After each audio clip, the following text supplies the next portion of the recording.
নমস্কার দর্শক বন্ধুরা, আশা করি সবাই ভালো আছেন। তো দেশ ও দেশের বাইরে যারা আজকের ভিডিওটি দেখছেন সবাইকে জানাই আন্তরিক শুভেচ্ছা ও অভিনন্দন। তো বন্ধুরা, আমার পিছনে দেখতে পাচ্ছেন বোরো ধান চাষ এখন মাঠে যে দেখুন পুরো মাঠ একদম সবুজ হয়ে আসছে, একদম সোনার বাংলা। দেখতেই পাচ্ছেন আমাদের পুরো মাঠটা, প্রতিটা মাঠের ক্ষেত্রেই হবে একই রকম পরিস্থিতি হবে যে এখন যে বোরো ধান চাষটা খুব চলতেছে এবং পুরো মাঠ ধান। তো এই যে আমরা ধান চাষিরা আছি, যারা কৃষক বন্ধুরা আছেন, ধানটাকে কিন্তু সঠিকভাবে যদি চাষ না করতে পারেন তাহলে কিন্তু সঠিক ফলনও পাবেন না এবং লাভ করতে পারবেন না। তো এই মুহূর্তে ধান চাষিদের যে আমাদের এরিয়ার কথা বলছি, আমি দক্ষিণ দিনাজপুর থেকে বলছি, এই যে আমাদের ধান চাষিদের যে সবথেকে বড় একটা সমস্যা এখন মহাবিপদ এসেছে, সেটা কি হচ্ছে, ধানের যে আমাদের থোপ আছে বা পাশকাঠি যেগুলো বৃদ্ধি হয়েছে, সেখান থেকে একটা করে দেখবেন যে পাশকাঠি হলুদ হয়ে বসে যাচ্ছে সেই থোপটা, একটা বা তার দুদিন পরে দেখবেন যে দুটো, এইরকমভাবে কিন্তু দিনকে দিন সেই রোগটা বৃদ্ধি পাচ্ছে। তো আমি আজকে আপনাদেরকে বলবো যে এই যে রোগটা রয়েছে বা এই যে ধানটাতে যদি একদিন দেখেন যে 2-3টা থোপর দেখা যাচ্ছে, কিন্তু 4-5 দিন পরে দেখবেন সেই রোগটা কিন্তু আরও বেড়ে যাবে। কারণ এই যে আমাদের ধানটা আমি দেখে আসছি আপনাদেরকে, এই যে আমাদের ধানটা দেখুন, এই ধানটাতে কিন্তু আমাদের সেই রোগটা নেই। আপনাদের ক্যামেরায় ভালো বুঝতে পারবেন, একটা দেখুন দূরের থেকে যদি সঠিক বুঝতে পারবেন না পারবেন, আমাদের যে লাল রোগটা রয়েছে সেই রোগটা কিন্তু আমাদের ধানের নেই বললেও চলে। কিন্তু 2-1টা, এটা তো একদম 100 গ্যারেন্টি দেওয়া যাবে না, সে 1-2টা থাকতে পারে, কিন্তু আমি গ্যারেন্টি দিতে পারি আমাদের যে ধানটা রয়েছে সেই ধানের কিন্তু সেই রোগটা কখনোই লাগবে না। কারণ আপনারা আমার যে ভিডিও আগের থেকে বীজতলার শুরুর থেকে আমি যে আপনাদেরকে টিপসগুলো দিয়েছিলাম, সেগুলো যদি আপনারা অবলম্বন করতে পারেন তাহলে কিন্তু এই সময় সেই রোগটার জন্য আপনাদেরকে 1 পয়সাও খরচ করতে পারবেন না। কারণ আমার ধানের জমিতে আমি গ্যারেন্টি দিতে পারি যে আমাদের যে সেই লাল রোগটা বা হলুদ রোগটা সেটা কিন্তু হবে না। কারণ আমি ধানের বীজ শোধন থেকে, আপনারা ওই প্রথমে বীজতলার থেকে কিন্তু যদি পরিচর্যাটা ঠিকঠাক করে থাকেন, ধানেতে যদি টিকা করে থাকেন প্রথম থেকে, তাহলে কিন্তু আপনাদেরকে সেই রোগটায় সমস্যার সম্মুখীন পড়তে হবে না। তো এমনিতে এই রোগটা পাতা হলুদ হওয়া বা ওই যে লাল হয়ে যে থোপের মধ্যে একটা পাশকাঠি দেখবেন যে হলুদ হয়ে বসে যাচ্ছে, বা ইউরিয়া দেওয়ার পর বা সার দেওয়ার পরও আপনাদের সঠিক ধানের ফলনটা বা বৃদ্ধি পাচ্ছে না, পাশকাঠি বৃদ্ধি হচ্ছে না। তো সেই বিষয় নিয়ে আজকে আমি আলোচনা করব। কারণ কৃষককে আমি সঠিক পথটাই দেখাবো।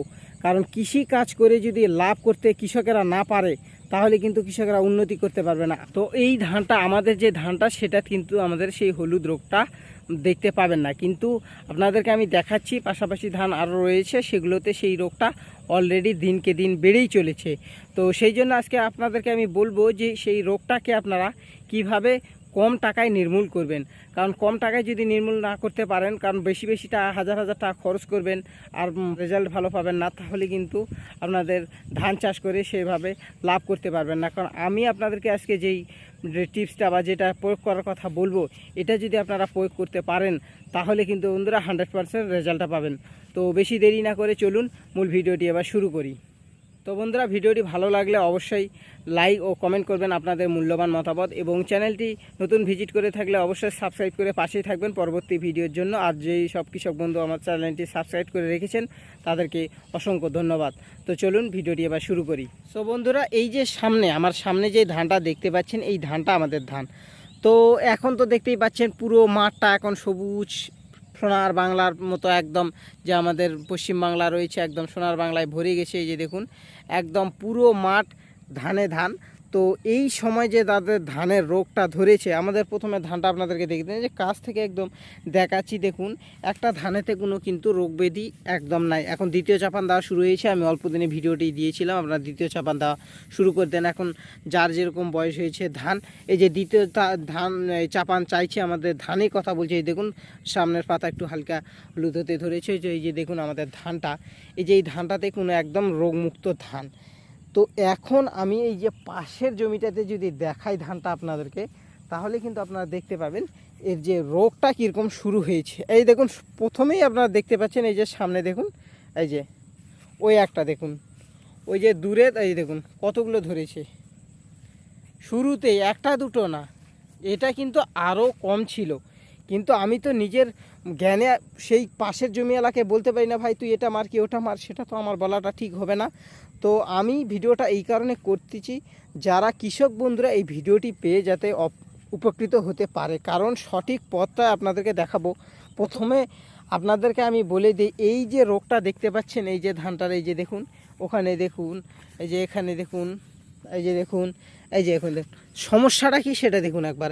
এই যে প্রথমে আমাদের যে ম্যান পাতাটা রয়েছে ধানটার, যে এই যে পাশকাঠিটা বৃদ্ধি হয়ে, এই যে দেখুন, আরও এই যে পাশাপাশি দেখুন, এই যে পাশকাঠিটা বৃদ্ধি হচ্ছে, এই যে দেখুন, এই ডগটা দেখুন, এই যে এটা পাশকাঠি বৃদ্ধি হচ্ছে, কিন্তু এই যে এই পাশে এটা বৃদ্ধি হয়েছে, এর প্রথমে এই যে দেখুন এই পাতাগুলো হলুদ হয়ে যাচ্ছে, এই যে দেখুন, এইগুলো হলুদ হয়ে যাচ্ছে, তারপরে এটাও হলুদ হচ্ছে, এবং এই যে ধীরে ধীরে দেখুন হালকা হলুদ রং এটার ধরে আসতেছে, এই যে দেখুন, তার প্রমাণটা দেখুন, এই যে ক্যামেরা ভালো বুঝতে পারবেন কিনা, এই যে হালকা মাথার হলুদ রং ধরে আসে। তো ধীরে ধীরে এই ধানটার কিন্তু এইটা ধরেছে, এবং এই যে তার পাশে দেখুন একটা, এই যে দেখুন তার পাশে এই যে এটা তো ধরেছে, এই যে দেখুন এর অন্য এই যে দুটো পাতা রয়েছে এগুলো কিন্তু ধরেনি। তাই সেই জন্য আপনাদেরকে প্রথম থেকেই ট্রিটমেন্টটা করতে হবে। এই দেখুন আরও একটা দেখুন, এই যে দূরত, এই যে সবে হালকে হলুদ, এই যে ম্যান পাতাটা দেখুন বেশি আছে, এবং এই যে এটা হালকাভাবে ধরেছে। এই দেখুন আরও একটা আপনাদেরকে একটা ধান তুলে দেখাই, এই দেখুন এর যে ম্যান পাতাটা আমাদের রয়েছে, এই যে এটা কিন্তু মোটামুটি আছে, কিন্তু এই যে হলুদ রং ধরেই গেছে, এবং সাইডের পাতাটা পুরো একদম হলুদ লাল হয়ে গিয়েছে। তো এই যে শিকড়টা দেখুন, শিকড়টার কিন্তু আমাদের বারবাফা একদম হতে পারেনি। শিকড় ওই সেই যে শিকড় রয়েছে সেই শিকড়ে আছে, এই যে শিকড়টা বৃদ্ধি হতে পারছে না। এবং এই ধানটায় যেটা দেখতে পাচ্ছেন, এই ধানটা কিন্তু আপনারা আর যতই বীজ, যতই ভিটামিন, যতই যে কোনো স্প্রে করুন না কেন, এই ধানটাকে আর সঠিক ইয়েটা আনতে পারবেন না, এই ধানটা কিন্তু আর হবে না। কিন্তু এই ধানটা যাতে আর বেশি না হয়, এই ধানের জমিতে আপনাদেরকে যদি দেখায়, এই যে দেখুন এখানে, এই যে পাশাপাশি দেখুন, এই যে এখানে দুটো হয়েছে, ওই যে সামনে দেখুন, ওই যে ওখানে দুটো হয়েছে, এই যে এখানে দেখুন এখানে একটা হয়েছে, এই দেখুন এখানে একটা, ওখানে একটা, মানে এই যে দেখুন এখানে একটা, মানে এই যে এখানে দূরের ক্যামেরাটা করলে আপনারা বুঝতে পারবেন না। এরকম যদি আপনাদের বিঘাকে বিঘা জমি হয়, তাহলে কিন্তু সেটার থেকে তো ধান আপনার শেষ করে দিবে। কারণ ধান আপনারা যদি মনে করেন যে বিষ না দিলেও ধান হবে, এই কারণে আমি কথা বলছি। এই রোগটা বন্ধুরা এমন রোগ না যে একদম বিষ না দিলে ধানই হবে না, একদম পুরো জমি লাল হলুদ হয়ে বসে যাবে, সেরকম কিন্তু ব্যাপারটা না। কিন্তু এই জমিতে যে পরিমাণে ধরেছে আপনাদেরকে দেখাচ্ছি, এই যে এখানে ওখানে এরকম যদি বাড়তেই থাকে, তাহলে কিন্তু ধানের ফলনটা কমে যাবে। এই জমিতে এই মুহূর্তেই যত পরিমাণে লেগেছে, সেটা সারতে সারতে মোটামুটি এই জমিতে বিঘা হারি 5 মণ ধান কিন্তু ফলনটা কমে যাবে। কারণ 5 মণ ধানের দাম এবার হিসাব করুন কত হচ্ছে। তো সেই জন্য আপনাদেরকে এটার বিষ কিন্তু অবশ্যই স্প্রে করতে হবে। তো বন্ধুরা এখন কথাটা হচ্ছে, এই যে লাল রোগটা আপনারা দেখতে পাচ্ছেন, এটা আপনারা আবার কি দিলে সব থেকে ভালো রেজাল্টটা পাবেন, এবং যাতে দ্রুত এই ধানটা যাতে রয়েছে, এই ধানটা যাতে মানে আর নতুন কোনো ধানও যাতে না লাগে, সেই জন্য আপনারা কি ব্যবহার করবেন।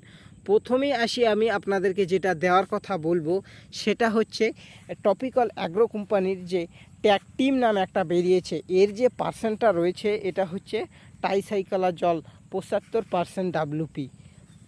প্রথমে আপনাদেরকে আগে বলে দেই, এই যে টপিক্যাল অ্যাগ্রো কোম্পানির টাইসাইক্লোজলটা আছে, এর যে পার্সেন্টটা, ট্যাকটিম এর যে নামটা দিয়েছে ট্যাকটিম টাইসাইক্লোজল 75% WP, এটা যদি আপনারা শুধু একটা, আদার্স আমি অন্য কোনো নিতে বলবো না, যদি এই যে টাইসাইক্লোজল অন্য যে কোনো কোম্পানির বা আপনারা পাই যাবেন, এই ফাঙ্গিসাইডটা, এই ছত্রাকনাশকটা, এটা যদি আপনারা এক টাইসাইক্লোজল 75% WP এই পার্সেন্টটা অনুসারে আপনারা যে কোনো কোম্পানির পেয়ে যাবেন, সেইটা যদি নিয়ে আপনারা বিঘা হারি 49 শতকে বিঘাতে 50 গ্রাম বা 60 গ্রাম, আমাদের এদিকে 60 গ্রামের এক প্যাকেট রয়েছে, 1 বিঘা জমিতে 60 গ্রাম হিসাবে আপনারা যদি ইউজ করতে পারেন, তাহলে কিন্তু এটা খুব তাড়াতাড়ি দ্রুত বন্ধ হয়ে যাবে। পাশের ধানটাতে পাশকাঠিটা যেটা বৃদ্ধি হবে সেটাতে যাতে আর না লাগে, তাহলে কিন্তু এটার একদম সেভ হয়ে গেল ধানটা, যে সেটা আর লাগবে না।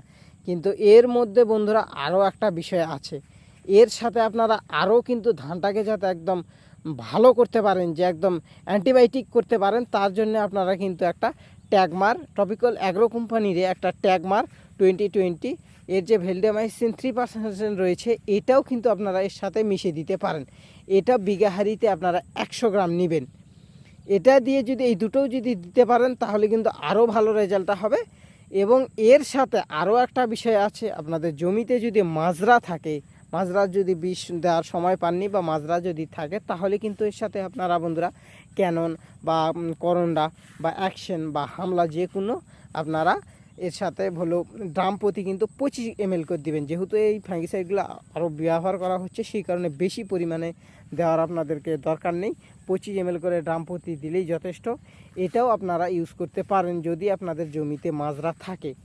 আর আমি প্রথমে যেটা বলতেছি, আমি যদি কম টাকায় যদি খরচ করতে আর আদার্স অ্যান্টিবায়োটিক বা এগুলো যেগুলো আছে, এই যে ভেলডামাইসিন 3%-এর কথা বলছি, এগুলো যদি আপনারা ব্যবহার নাও করতে চান, সরাসরি আপনারা টাইসাইকালা জল 75% WP, এই যে পার্সেন্টটা রয়েছে, এই পার্সেন্টের যে কোনো কোম্পানির আপনারা টপিক্যাল অ্যাগ্রো হোক আরও যে কোনো কোম্পানির আদার্স কোম্পানির পেয়ে যাবেন, সেটা যদি আপনারা ইউজ করতে পারেন বন্ধুরা, তাহলে কিন্তু খুব দ্রুত রেজাল্টটা পাবেন।